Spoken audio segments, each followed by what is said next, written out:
Right, I guess we're starting. So good evening, everyone, and welcome to our combined AO Spine, AO Trauma webinar for today. This is a very interesting event for several reasons. First of all, it's the first combined webinar between AO Spine and AO Trauma in the region. We're talking about something very different today. We're not talking about orthopedic surgery. We're not talking about neurosurgery. We're talking about research and how to think bigger in this very stressful time and very unusual time that we're going through today. For everyone joining us from all over the globe, thank you for being with us today. Today in our webinar, joining me as a co-moderator is my friend and partner, Dr. Ali Blushi. Dr. Ali is a consultant orthopedics, trauma, and reconstructive surgery at Orthocure Medical Center and Mediclinic City Hospital in Dubai, and he's the current chairman of AO Trauma in the United Arab Emirates. Welcome, Ali. It's a pleasure to have you on board. Today we have registered attendees from 58 countries around the world, from all the 5 AO regions around the world. So we have attendees from North America, South America, Asia Pacific, Europe, and definitely our region in the Middle East. For everyone taking the time and the effort to be with us today, I know with the time difference it's very challenging. Thank you guys for taking the time and being with us today. Now, I think the most difficult part of this webinar is introducing our presenter today. One slide is really doesn't fit his credentials. You probably know him, pretty sure you know him from his contribution to the research world, particularly over the past decade, with thousands, more than 1,000 peer-reviewed articles. He's one of the top 10 cited orthopedic fracture surgeons in the world, and he has conducted major multi-national randomized clinical trials that a lot of them set the guidelines for the practice that we are doing today for a lot of open fractures, for hemiarthroplasties, hip arthroplasties, you guys name it. So he's a professor at the and university scholar, editor-in-chief of Ortho Evidence. Recently has become also the president of the Canadian Orthopedic Association, an academic head division of orthopedic surgery, Canada Research Chair in evidence-based orthopedics, and associate chair research department of surgery, McMaster University. Ladies and gentlemen, please welcome with me the one and only Mohit Bandari. Mohit, it's great to have you on board. Wonderful. Thank you very much. Let me, if I could, just share my screen and just one second here. And hopefully everyone can see these slides. And if I get the okay that the slides are on screen, I will get started. Yeah, we can see your slides. Superb. Okay. So let me first give a thank you both to Dr. Ali, Sameh, everyone here basically who has been, and Omar, of course, who was moderating.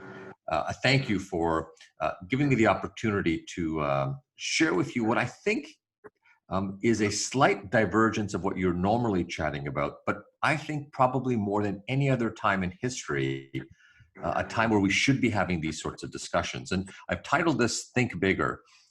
And the reality is that many of us think internationally, many of us think that we should be integrating more and more academic work with our research and our data collection. But more than any other time in history, I think now it's the time for us to really move in this direction. Imagine yourself, friends, 18 weeks ago. What were you doing 18 weeks ago? Well, let me tell you, 18 weeks ago doesn't seem that long, but I was in Chihuahua, Mexico, visiting a colleague who was just launching a book at that time. And these are me with a couple of fellows and residents, and we were having a great time, and we were discussing what our future 2020 was going to look like. More importantly, we were discussing, in fact, that I was going to be returning and I would be coming back and we'd be doing all kinds of things. Right around that time, there were 75,000 cases of COVID around the world. There were just over 2,000 deaths, and in 27 countries were experiencing this problem. Now, I was completely oblivious to the fact that this could be affecting my life. As far as I knew, this was happening somewhere else, and it was unlikely going to have any impact on my day-to-day life. Now imagine yourself now just a short 10 weeks ago. I imagine that most, if not all of us, had this moment. This is a quote from a colleague of mine. I'm not sure what the future holds right now, And I'm working to distract myself from overthinking the longer-term consequences of this pandemic on my life and work. And in fact, this picture, not taken a few weeks ago, but reminds me of what it feels like. You're staring out into a fog. And when someone says, help us understand the next 3 months, the next 6 months, the next year, and I say, I can't even see a foot ahead of me. I don't even know what tomorrow holds because things are rapidly changing. And I use this metaphor of fog to say, well, what can clear a fog? You know, what can clear a fog in many ways is time to think, reflect, and use data better than we've ever used it before. And here's the problem. When's the last time you've really had quiet time to take a productive break and really stop and think? It's very hard to do, actually, to clear your mind of all noise so you can find that signal. Of all the quotes, I would say, in the last 4 months that have resonated with me, it's this one. If we want to have a greater impact faster, we have to slow down enough to reflect on what we've done and what we're going to do. And if no other time have we had the forced slowdown, we are in a moment right now where we are forced to slow down. So this has got me to reflect on 25 years on the pursuit of evidence-based surgery, data, clinical research, how to connect data to translation, and then how do you tell a proper story, an academic story that allows you to be able to make ideas into action. And ultimately, I share with you, we can only think bigger if we all begin to really, really culminate on what I call a creative mindset. Let me begin by saying that so much of thinking bigger is about creativity. And if you know, as creative individuals, whether you're inventing or thinking about the future of your career in spine, whether you're thinking about the future of your career in trauma or orthopedics in general, it's about inventing. It's about doing experiments. It's about finding new ways to stretch yourself and grow. You're going to have to take some risks. You're likely going to have to break a few rules. You're likely going to make some mistakes. But if you follow your heart and your passion, big change can actually happen. I was very, very lucky in 1990 to be in the institution at that time that coined the term evidence-based medicine. It was coined by Professor Gordon Guide, who still remains a friend of mine, actually, and a colleague, in which he called EBM an attitude of enlightened skepticism. It was in the year 2000, almost a decade afterwards, that we were able to put what we felt was the evidence in orthopedics together into a single compendium by British Medical Journal Books, or Wiley, called Evidence-Based Orthopedics. At that time, nobody thought there was enough evidence that it's even worthy of having a textbook, a true evidence-based medicine book. But in fact, here we are now entering into our second edition, almost a decade after the first, which should be launched, we hope, at the end of this year. And I will absolutely ensure to all of you that I will work very closely with the AO group to share any information that we have around its dissemination. But here's the point. To those of you, and I suspect most, if not all of you, are leading in some form or capacity, whether you're leading an institution, you're leading an organization, or you're leading within your own clinic, we have to use data in a very different way. And in fact, what typically happens under periods of uncertainty, and we've all been through it right now, and we're still going through it, that it can cause us sometimes as leaders to take the wrong steps, and unnecessarily by fearing to make these wrong steps, we delay our action. We downplay the threat because we think, well, we should wait and get more information. But behaving in this manner can sometimes make things more difficult because we are so badly behind by the time we actually do something that it's too hard to control whatever crisis we're in. This became really the focus of me trying to understand and trying to relay to you what's been happening. Why do we even have to think bigger? Why do we have to change the way we think about collecting information in orthopedics, whether it's spine or trauma? Look at this. This is a paper we had published in the Journal of Bone and Joint Surgery recently, where we looked at just the COVID-related papers over a 9-week period. So imagine this, 1,741 papers were published in 59 countries, in 447 different journals in 9 weeks. And the graphic here shows this. The first few papers started coming out at the end of January, and then you see by early April 1st, so it was basically February, March, were the 2 months, 8 months with about a few days on the other side, 9 weeks for 1,700 papers to be published across all these journals. This was an epidemic of information. And look at the type of information that was coming out, right? There was a lot of expert opinion and reviews. That's the blue bars. And we were seeing a lot less red, which was actual data from patients collected. And you'd expect that to be the case, wouldn't you? You'd say, well, we're not going to see a lot of data because data is hard to find early on when it's a novel treatment. And in fact, the more higher impact journals were publishing more reviews and more commentaries than primary data. So if we're thinking, oh no, it's only the lower impact journals that are doing this. No, all journals were doing this. This was an absolute full-blown info epidemic is what they call it. And what's the result of an information epidemic? You have information pushed out too quickly, it's erroneous, and we start seeing big retractions. You may be aware of this. You may be aware that 2 elite medical journals retracted 2 very important papers, the New England Journal of Medicine and the Lancet, on the exact same day, June 4th, had led to 2 major retractions of papers related to treatments and outcomes.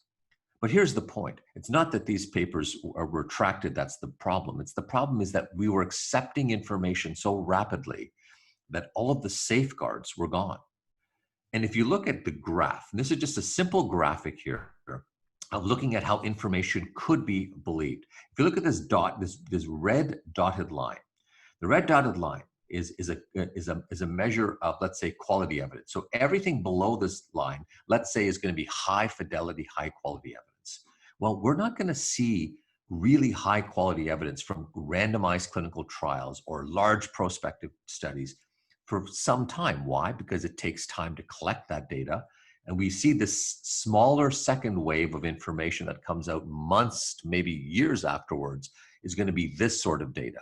So the COVID real data is going to come out months after the first wave. That first peak is a lot of expert opinion, it's a lot of commentary, and a lot of that expert opinion is unfortunately misinformation. So the challenge is, how do we get to the real expert opinion that matters versus the information that is low quality and problematic? That is the first wave that we have to be very, very concerned about. But this is why it's really important for us to think bigger. And on a personal note, what we were trying to do in our own way, and this is a tool we use called OrthoEvidence, and it's just orthoevidence.com, myorthoevidence.com on Google. But we were having interviews with surgeons all across the country, all across the world, and gaining local insights, because we felt that if we don't have good data at this point, we should at least get trustworthy opinions from our colleagues and post that until we get better information. Because what are we after? We're after signal. And what gets in the way of signal? Noise. And so we have decided many, many years ago, my own personal story was to use the randomized clinical trial as our tool for promoting data and promoting and telling stories with evidence. Now, I'm not here to tell you that the randomized trial is the only tool that you should use, but on a personal note, this is the tool that I used. And I used this tool, and I started because it seemed to me that for a treatment, if we could apply these trials, we would be able to hopefully, through lesser risk of bias, be able to come up with answers. Now, that doesn't mean that all trials are true. There are many, many challenges, and I'm going to walk you through those challenges. But here's the point. As AO, as a group of a large network around the world, if you own the evidence, you can own the story. If we're going to try to make big changes locally and globally, we have to create the information and we have to be the ones telling the story. The worst thing that can happen is we let third-party groups, whether it's government groups, whether it's political groups, whether it's insurer groups, any other third party or guideline groups that we're not part of, look at our data and then say, this is what you should be doing. We are putting ourselves at a disadvantage. So we have to be able to get the information. My very first trial was back in 1998, roughly. It started roughly around 1996, but it got fully funded. It was about 1,000 patients.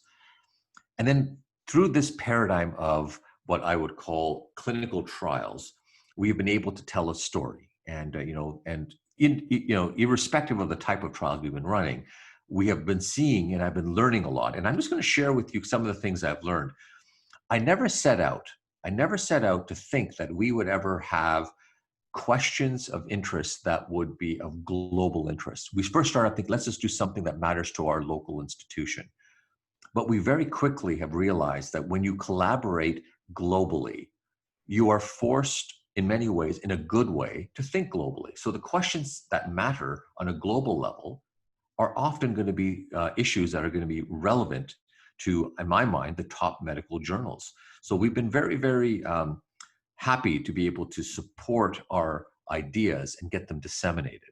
But what does thinking bigger mean?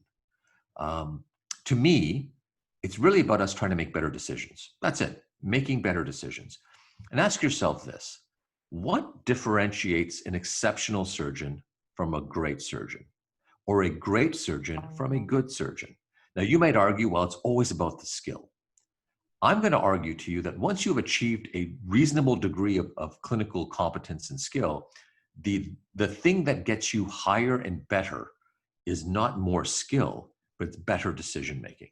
And in fact, this is something that I believe has been tested in not just orthopedics, but in all sorts of areas in which decision making is the critical determination ultimately of where one will ultimately go. Imagine this. Can you think of any situation in the world or in your practice or individuals that you know in which some surgeon who consistently makes poor decisions, but is a brilliant surgeon, technically a brilliant surgeon who always makes bad decisions, will not have good outcomes? Just won't. So you can be the best surgeon in the world technically, but if you consistently make bad decisions, it is inconceivable that you will have continually good outcomes. So how do we get to better decisions? Well, the experts would say, I use my experience, and what I see is ultimately going to help me make these decisions. But then when you look at the tech world say, well, listen, experts often extrapolate experiences from the past. They're not inventing the future. We have to find a way to invent the future. And one way to invent the future is to take your expertness and combine it with whatever you can in terms of data to give you a sense of where the future may lie. Now, it takes time. You know how long it takes to become competent and skilled in your own field. You have to add the same number of hours in terms of interpreting information, interpreting data, or even creating data. So we can't think of this as something as a side project. We have to become very committed to doing it if we want to be the best we can be in this area. And this gets back to one of the challenges. How do you keep up with all this information to become an expert who is using evidence all the time? It used to be 20, 30 years ago, at least 20 years ago, that you could feasibly read one journal, because there weren't so many journals that were available to us. And you would read the one or two high impact journals in your field, and you would feel, I'm relatively up to date on what I'm doing. In modern day, you can't do that. In fact, in modern day, if you read just a single journal as your source of evidence, you will miss 95%, on average, in this case, over 90% of the best available evidence each month. So we have to find places to find things, filter it, and bring it to us so we can stay up to date. So on a personal rule, that's all I did. The reason I got very excited about creating a filter like Ortho Evidence, because I wanted it to be selfishly for me, which is find me all of the biggest randomized trials conducted every month, put them into a summary, and give them to me in an easy way that I can read them and stay up to date. And then if I want something more detailed, I can dig deeper and find that information. And here's the problem. Because even if we only look at randomized trials, which is, quote, level 1 evidence, we still have really serious problems because many of our trials are small. And the argument I'd like to make to you today at AO is that you have the ability, you have a network that you can do very, very big things with. And so we shouldn't settle for small when we have these large networks. The individuals like Professor Ian Nudis, he's a Stanford epidemiologist who has been saying this for many, many years. This paper's back in 2005, so 15 years ago.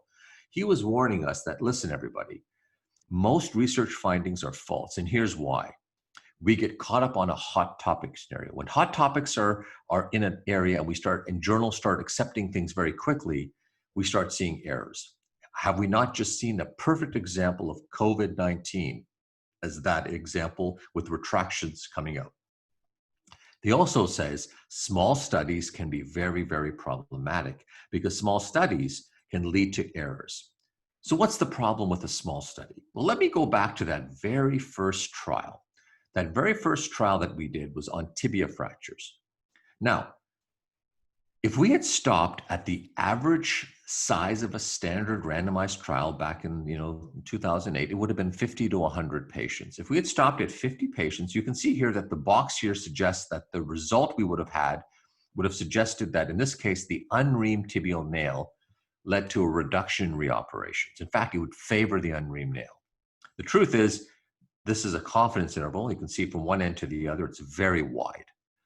And the truth could have been anywhere along that line, but we would have said, no, you know what? It looks like the unreamed nail is probably better. And if we just had more patients, we'd be able to demonstrate that the unreamed nail is better. However, when you look over time, look what happens. The truth is, as you recruited more patients, we started to see that the truth may be the complete opposite finding from a small study. So there is some risk to small studies. Even if it's a randomized clinical trial, we may be having an error because we simply are capturing too much noise and not enough signal. And the argument is that we need more patients to get to signal. Here's another example. In complex open fractures, we talk about irrigating a wound. So whether you're irrigating a wound to limit infections, whether it's in a big spine case or whether it's in a fracture case, we had a 100-patient study that said if you use soap when you're irrigating solutions, the risk of having a reoperation or infection is significantly lower. All our colleagues said, oh, you're done. You're done. You don't have to do another study. It's all done. You've already proven that there's no problem.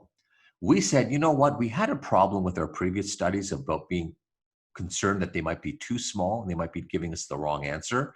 We're going to go ahead and do another large study of 2,500 patients. Now, look at this. It took us just above 1,500 patients in a 2,500 patient trial before we actually found out that soap was not helpful like we had thought in our pilot. It was actually harmful. And in fact, this led us to have a complete different take on the use of soap as irrigation solution for these wounds, and we certainly don't recommend it. Had we only focused on our pilot data, we would have likely been recommending soap, which ultimately may have been a big problem in that it actually caused more harm than good.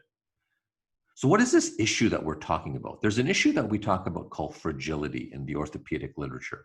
It's a friend of mine and a colleague of mine who helped me think through this issue. And in doing so, I'll use the example of BMP2. Now, BMP2 has been used a lot in trauma. It's certainly been used a lot in spine, so I suspect many of you are aware of it. But in orthopedic trauma, in open fractures, there was a trial at one point in 2002 that said we should be using this for open fractures because it is the new standard of how we're going to get these fractures to heal. In fact, they did a study of a few hundred patients where they said, look at this, we can reduce the risk of having a reoperation by 60% almost when we use this approach, and look at the statistical significance. But a colleague of mine said, be very concerned about a small study that only has a few outcome events. What did he say? He says, look at the number of total reoperations across the study. In this case, it's 29 plus 12, 41 total in outcome events, or in this case, reoperations. Then he said to me, listen, try this example, do a hypothetical. Let's say you repeat this study. Let's say the AO trauma group decides to repeat the best study of that particular study. And let's say they go ahead, and this time when they repeat it, they have 15 reoperations in the BMP group and 26 in the control group. It still looks like the BMP group is doing very well, but just 3 single outcome events going from one side to the other went from a p-value of 0.04 to one of 0.08. It's no longer a significant study. In fact, this would have never been useful. If this had been the result of the first study, we would have never seen this product on the marketplace at all for the treatment of open fractures. You say, well, that's a nice, interesting hypothesis, but the study found what it's found, and there you go. Well, as it turns out, they repeated that study in March of 2011. When they repeated that study, look at what happened. This time, there was no difference. And this is what happened. So the challenge that happened around the world was, this was a fragile p-value, that when a few outcome events go from one side to the other, you can in fact completely eliminate any significance. This doesn't just happen in orthopedics, my friends. This happens in the top surgical journals and in surgery all the time. Take a look at this study that had, in this case, just over 54 patients or so. And they said we have a 66% reduction in the risk of bleeding with this particular type of impaction therapy. They only had 15 total outcome events, and they had a significant p-value. Now, I'm going to ask you this question. In your mind, how many outcome events, how many bleeding events would have to flip from one side to the other to make this a negative study? If you said one, you're absolutely correct. A single outcome event flipping from one side to the other would completely violate the study and make it negative. Now, what's the likelihood of someone repeating the study and getting the exact findings? Very unlikely. So this is a very fragile study with a very fragile p-value. This is the concept that we've been talking more and more about. And this is the individual who really coined the term fragility, Professor P.J. Devereaux, who is a perioperative researcher at my institution, McMaster University. And he said, listen, one way to get around this is we've got to start answering simpler questions, and we've got to get the globe, our colleagues around the world, to help answer it. He said to me, recognize this city, and these are pictures that that have been taken out of hotel rooms, on my travels. And if you recognize this city, you say, oh, I think I might know what that is. Would you be surprised to see that it's really an overlay of two cities? Our cities look very, very similar. So when someone says, oh, we can't do research globally because we're too different, in fact, we are actually quite similar in what we do and how we think. And so when we think about going forward and doing research that really matters, this is how I've shifted my thinking around research. When I'm thinking about a program or a possibility, I try to think bigger. I say, okay, can we make a question that is going to be significant for many, many people, ideally everybody? Can we create a research problem or a tool or a study that is going to allow us to connect with many more people around the world? Is it going to allow us to get more people who like research engaged in research? And ultimately, can we ultimately contribute to the well-being of everybody, most people? Now, you know that there is no single study that will meet all of these ideals. But if we at least strive to make our questions more applicable worldwide, I think we have a better chance at doing these larger studies. And here's a question you'll have to discuss and ask yourself this. Edward Witten, as some of you may know, is one of probably the most brilliant living particle physicists and string theory thought leaders in the world, working out of Princeton. And he talks about this, which I think is very relevant to the work that we all do in orthopedics, which he says the hardest part of research is finding a question big enough that it's worth to even answer it, right? We all have that problem. But when you find that question, it's got to be little enough that you can actually answer it. And I guess it gets back to the point is we can't solve everything in a single study. We should be looking for big problems that we want to solve, whether it's in spine, whether it's in fracture care, whether it's in broadly in orthopedics overall. And then we have to systematically identify questions, smaller questions that we can actually answer towards that, putting the big pieces of that puzzle together. And in my mind, it means we need more countries, more centers, more surgeons. And if we have those three, we'll get more patients. And big ideas, by necessity, have to be simple, right? Because if you want to get everyone in the world engaged in a question, it has to solve a fundamental problem. So for us, we started thinking, well, maybe it should be surgical treatments for how we treat hip fractures, for example. And we were able to get some people involved. But maybe that's not really the most simplest of questions. Maybe the simpler question is treat fractures as you would normally treat them. But let's see if access to care, faster timing to care can actually make a difference. And maybe it's the non-direct surgical treatment, the perioperative care, that can also be something that could lead to major, major outcomes. This was the focus of a recent study we called Hip Attack, recently published in The Lancet, that had 3,000 patients, 93 sites in 25 countries.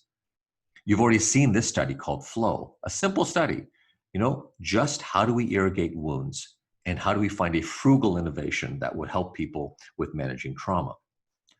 And more recently, what about just trauma in general across the globe? Can we find factors that are predictive of early mortality and early complications in trauma? So as part of the decade of road traffic safety, we're at about 36,000 patients. We just received an NIH grant, so National Institute of Health grant, to our last 4,000 or 5,000 patients, which will only be coming from Latin America, actually. That will be the focus of the last 4,000 patients. But at the end of the day, the road to thinking bigger is always filled with good intentions. I always say saying isn't doing, doing is doing. You have to do something. And when you start with a good idea, we've all been there. I've been here so many times. This quote to me has been said to me many, many times in my career, where you go and you say to someone, I have an idea, I'd like to do something. And then the individual tells you, oh, you can't do that. And I think I learn now what they mean by that is when someone says you can't do that, it's because maybe in their mind they think, boy, that looks hard, and I'm not sure I could do it. And if I couldn't do it, you probably can't do it. And the way to resolve that is, yes, you're right, I can't do it, but together we can do it. And you do a series of these interactions. You can go from 2 people to 4 to 8 to 16 to 32 to 64, and and so on as we start exponentially growing our networks. And that's what we have to do. The other thing I've learned is institutions should not be the focus of our collaboration.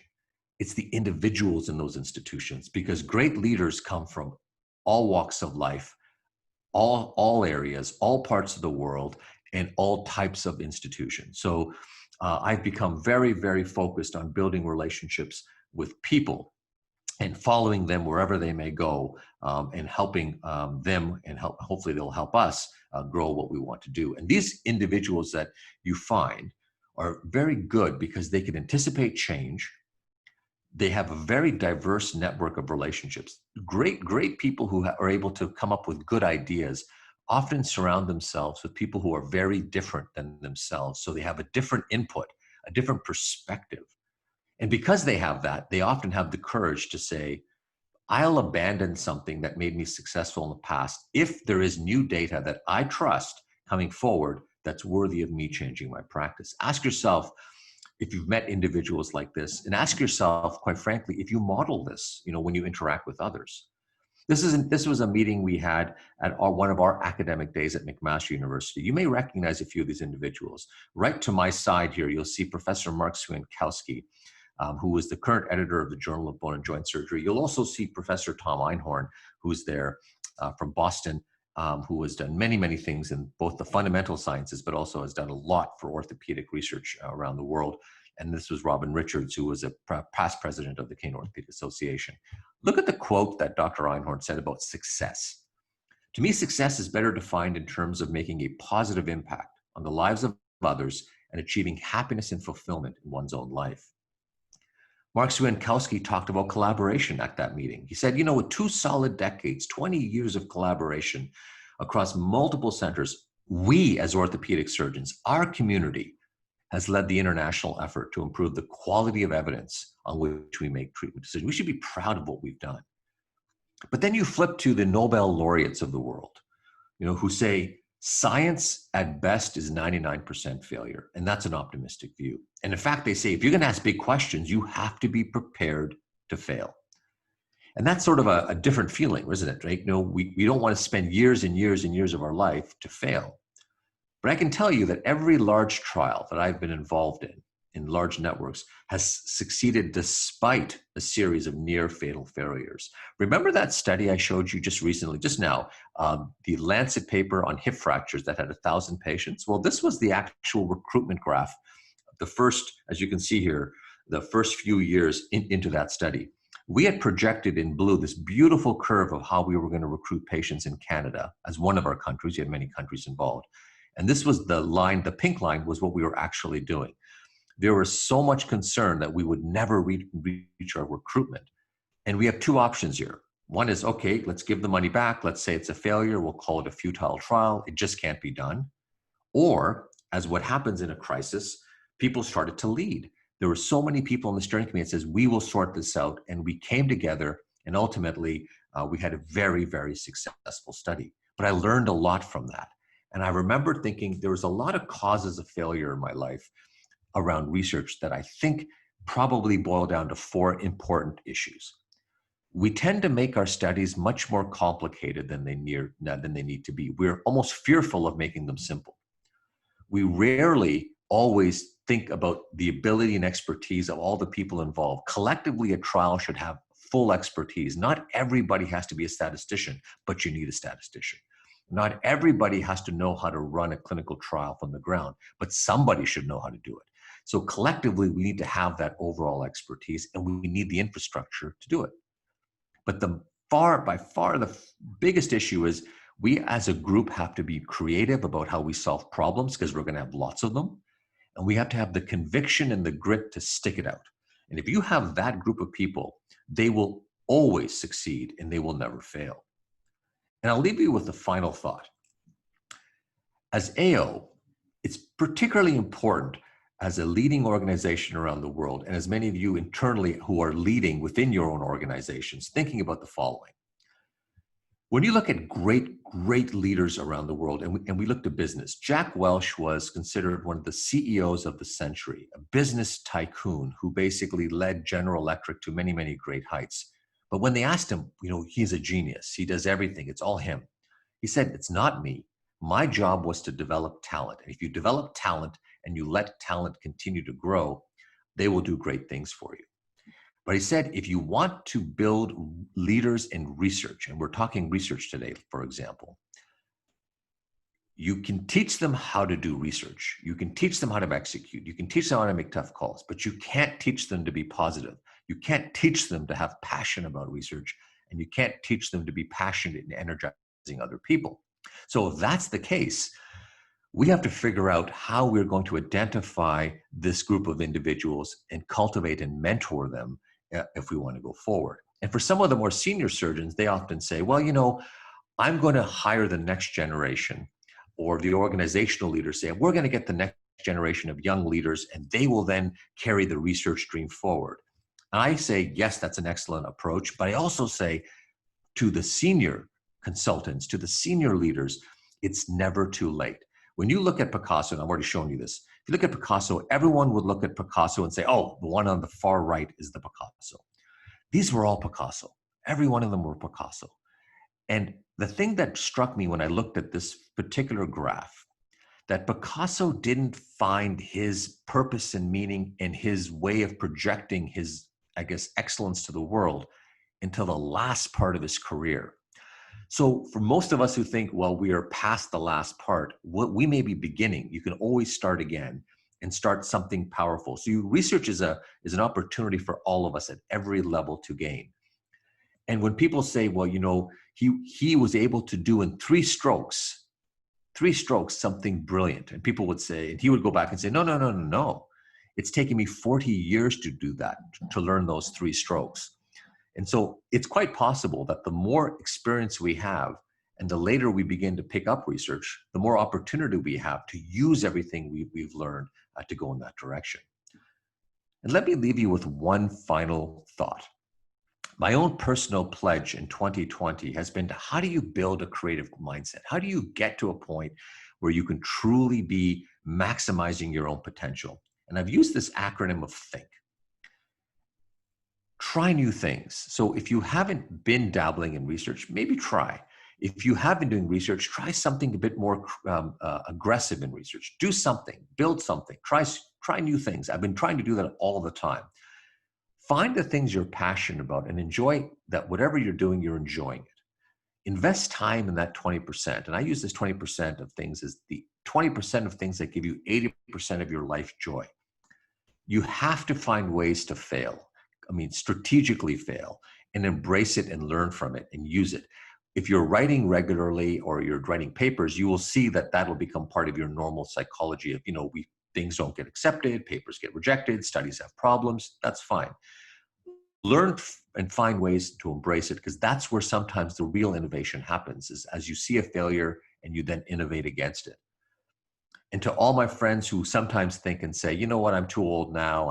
I'm senior in my career. I don't think I have to do it. Always good. Always know it's totally reasonable to start again. And at any point in time, if you start again, it's never, never, never too late to think bigger. Thank you very much.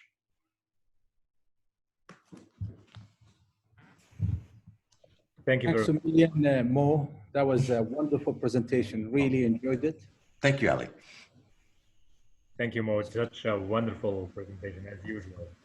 You always rock out with those amazing photos of the different cities, and we definitely look alike more than we look apart. I totally agree with you regarding that. So guys, for the sake of time management, if you can go ahead and type your questions, we'll not be accommodating verbal questions. So if you can type your questions in the chat box, and we'll make sure to get your questions, and Dr. Bandari will be answering them kindly. All right, Prof, I just have a question from one of the participants here. Sure. Tish Prasad, he's asking how to apply thinking big in resource-limited setting in developing countries. Absolutely. In fact, my whole movement has been away from thinking about the more complex problems. So, not to say that we shouldn't be evaluating stem cells and biologics, and we shouldn't be evaluating robots. But if you imagine that, you could do the most elegant study on some biologic, and then 90% of the people who need that biologic couldn't access it. That's just the tragedy of what happens in the world. Thinking bigger, in my mind, humbly, is about asking simple, frugal questions that can be answered very quickly. So the things that we hold as truths are sometimes false. We used to believe that every clavicle fracture will heal without any problem. And in fact, it's just an accepted truth that clavicle should never receive an operation. Mike McKee came and asked a question. He said, you know what? People think of me as an expert in this area, but I'm telling you, I'm not sure. And let's do appropriate multi-center studies and try to sort that out. And by doing that, you can see how quickly you can change your paradigm. And, for better or for worse, you can help affect change. But in resource-limited countries, some of the questions that are going to be the most important are going to be the very simple questions. Look at flow. What was flow? If you think about open fractures, friends, you could have asked any number of questions regarding fancy biologics, regarding, how we're going to put vacuum dressings and all these sorts of things. We chose a very fundamental problem, irrigation and debris mold. Every textbook, what's the first thing they say? Stabilize a thorough debris mold and thorough irrigation. That's it. So if we think of things that matter to everybody, you should be able to come up with these questions. That's why I use that, those questions. Is this question going to mean something to everyone? When you publish it in a journal, I use this stress test, simple one, Ali. I use a simple stress test here in Sam. So if I publish my paper and someone reads it in US, in Canada, in sub-Saharan Africa, in North India, in the Middle East, small village in the Middle East, can they look at it and say, yes, I will try this today? If you can have anyone in the world say, yes, I will be able to do this today, you have a question that's frugal and has global impact. I was very confident that if we found out that soap and irrigation was going to be helpful, didn't turn out that way, that anyone in the world could that day say, I will try this. There wouldn't be a barrier to people trying it. And that, I think, that gets to the point of, I think, thinking bigger is actually about thinking global. And if you think global, it's about thinking frugal. Thank you very much. We have another question here from from Professor Khattab, actually from Cairo, Egypt. He's talking about running multi-center clinical trials in several countries, right, particularly when it comes to spine surgeons, and basically several questions coming regarding the logistics that you face when you run big clinical trials, how you can overcome those to facilitate running such big trials. Yeah. So first of all, AO has a history and a collaborative spirit, right? So I always say you have to have a network first and foremost of people who are interested in a problem. You already have that as this group. This group has that. The second thing is we tend to make trials so complicated, and I'm at risk, and now I'm taking a step back. How many of you have been in a room together where you're planning a study, and then someone says, okay, here's my idea. I'm saying, great idea. And then just, oh, can you make sure you ask that question? Oh, can you add that questionnaire? Oh, can you add that? And before long, you have something that's, 40 pages. And then patients say, I can't fill this out. It's too much. And then surgeons say it's too much work. And then it doesn't happen. And what I say is break it down into small pieces, make it bite-sized, answer one key thing and get it done. You're much better off to have one thing done than many things that start and never move, right? So collaboration from a large group, a simplified program will be the two biggest things that will do it. And ultimately, the number one factor, everyone knows this, is the focus of the local principal investigator. So if you in your heart want to get something done, you get it done. If you're passionate about it, you get it done. And so we look to those individuals. If you have to twist someone's arm to do research, it's going to be a very long study for you, because that person will always find an excuse not to do it, and you'll always be chasing that person. So it's much easier to find a few people who are committed than many people who aren't. All right, there's a question from a relative of Sameh. Okay. A very nice question, actually. He's saying, at this time of pandemics, where there were like a lot of informatics and a lot of publications, how can we avoid this event in the future with possible manipulations from the pharma industry? It's a great point. So, I mean, so there are 2 points, right? And maybe you can help me understand this as well. And maybe Ali and Sameh, you can help me, give me some insight. How easy is it through AO or through your local country organizations to get funding? And I want you to think about that and respond, but let me give you my take. If you want to do research, we have to find, there's a group of people that have lots of money to do research. That's industry. But the challenge is we have to find a way to use it in a way that it doesn't manipulate the signal. And so government agencies, we want to go to them. The challenge with government agencies, they don't have enough money to run big global programs. So we have to find ways somehow to work with groups of people who have resource, but do it in a way that protects the integrity of the science. And so there's lots of ways you can do that, and we can talk to that at any level. But the number one reason is surgeons have to lead programs. So it's much more powerful for you as the surgeon team to say, we will run a program. You can have arm's length evaluation, but you as an industry person cannot influence our results. You as an industry person cannot, you can't edit our results, and we will publish this regardless. You put that in a contract. That does not happen, but that requires empowered teams to do it. And if you do that, there is a useful relationship. I don't want to say that all industry is bad, because that's not really true, right? Without industry, we wouldn't have the resource to have some of the greatest advances in the history, of medicine. So it's a matter of how we use that information and how we manage those conflicts. I think that's really important. And I am curious, because where does funding come from, and what are the big challenges? Cannot agree less. I totally agree. I mean, we cannot run research and get funded without the industry. Yeah. But you're absolutely right. The surgeons need to have a legit question, and then they have to be really sincere, and do not let the industry run the trial to feed their purpose, rather than we should run after what we want. And is it really going to affect our practice and help our patients? That's the most important question. Excellent. We have another question here from Professor Abolfotouh. So who do you think should be accused with the huge number of publications that we got over the past few weeks? Is it the researchers, the editors, the journals, the pharma companies?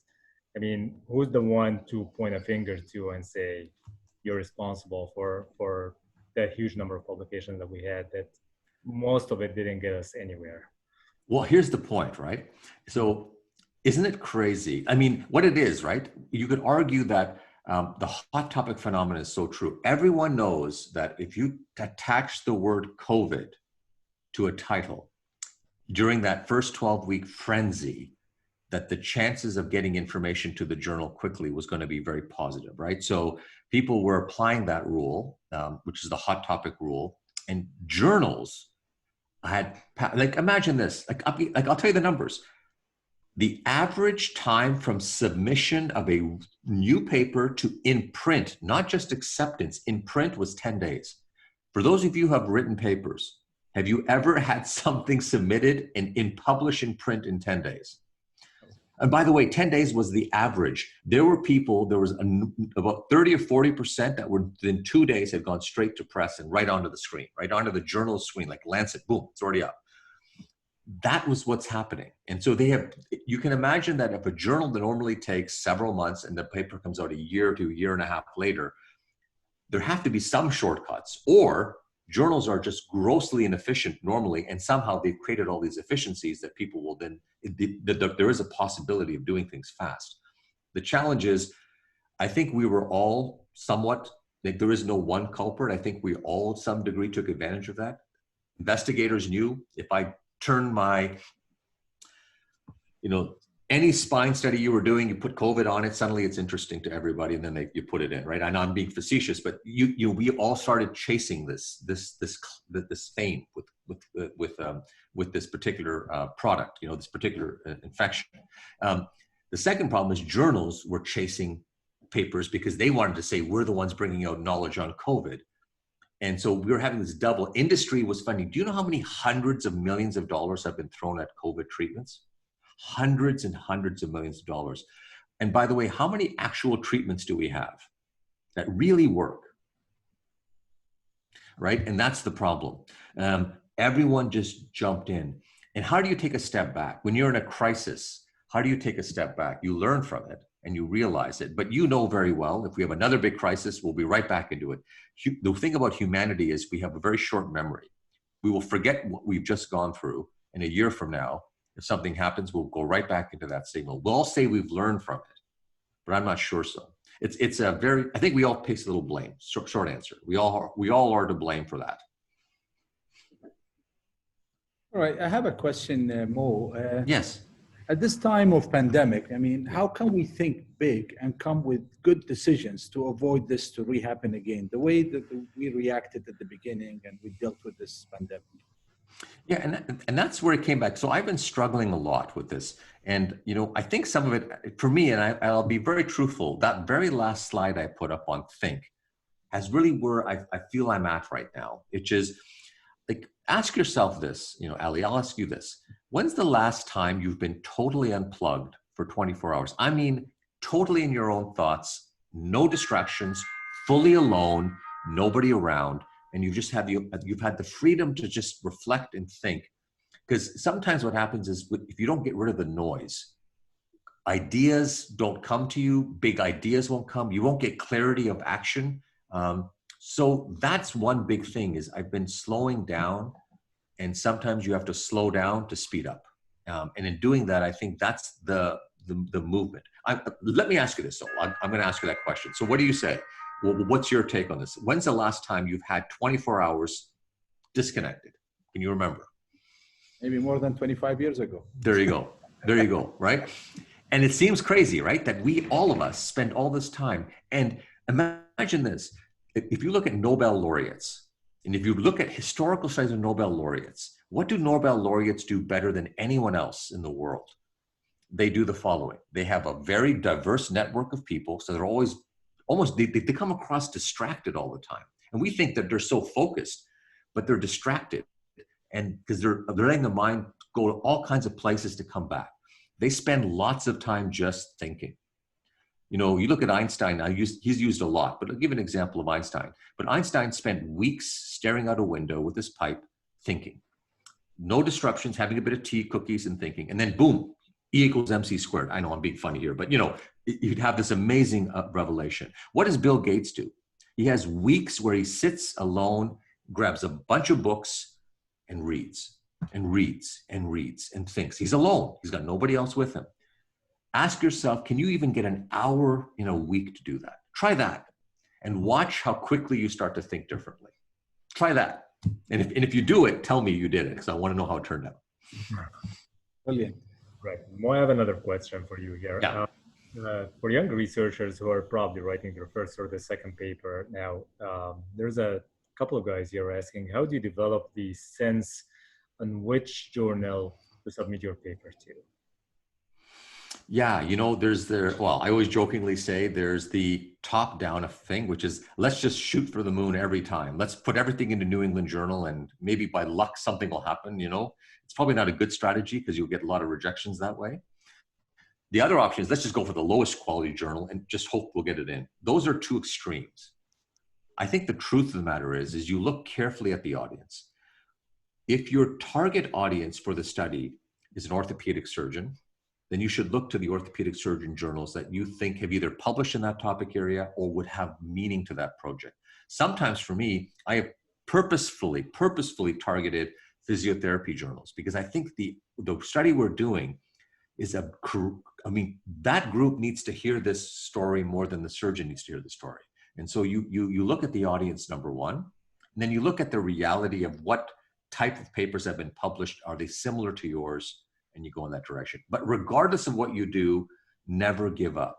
No matter what you do, that rejection, 2 rejections, 3 rejections, don't give up. And if you have a good mentor, he or she will keep telling you, it's okay.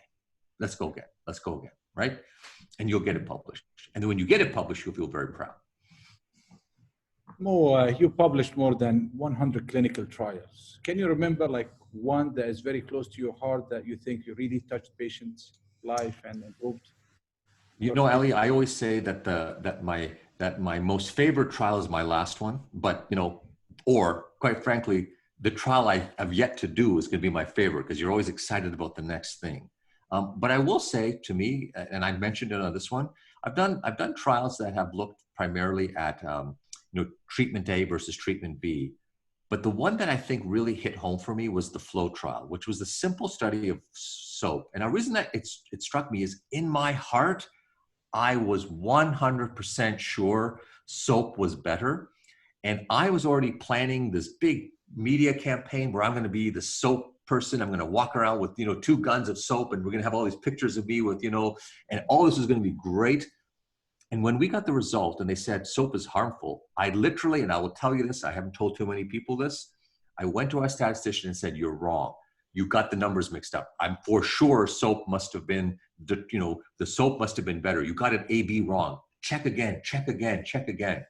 And they kept looking at me and saying, we've quadruple checked it. Everyone's checked it. This is the answer.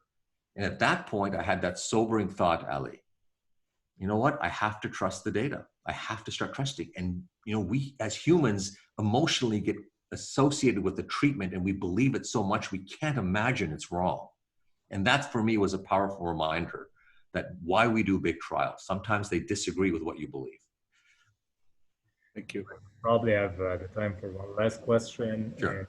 From our friend, Dr. Amin Haneen, how to encourage clinicians from less developed countries to become involved in exchanging information and research, but to get them in that passion of research, basically. Yeah, you know, and I always say that passion comes from you exemplifying it. So, you know, I'll give you a simple example. There are, you know, I used to have a department chair who used to say to me, you should go do research and it's good for your career. And he'd point at me and, you know, oh, right. And he would say that to me. And I would say to him, okay, great, but you're not doing it. So how are you telling me it's good? But I mean, in my head, I'm thinking, I'm not saying this to him. I think we must model. If you want to get other people engaged, I think you must model the practices you would like other people to do, because people are very intuitive, especially our students. And our students see hypocrisy very quickly. So if we want to engage trainees in other areas, we should be doing everything we possibly can to model good approaches to research. Thank you very much, Mo. That was really informative. I probably have listened to your presentations over the past few years several times, and every time it's new, every time it's fresh, every time it's really interesting. Once it's done, you feel that you can do all the research in the world. So that's really interesting. Thank you very much for being with us today. We really enjoyed your presentation. I'm pretty sure the attendees did as well. Ali, thank you for co-moderating today. Always a pleasure having you on board. And it was a wonderful event today with all of you guys being on board. Just before we go, just a gentle reminder of our coming webinar. We're going back to spine surgery, basically, and we'll be talking about an underestimated problem in spine surgery, which is white coat syndrome following cervical spine surgery. We'll have Dr. Ismail Al-Qabsi as a co-moderator from Yemen, and then our speaker will be Prakash from Sydney, Australia.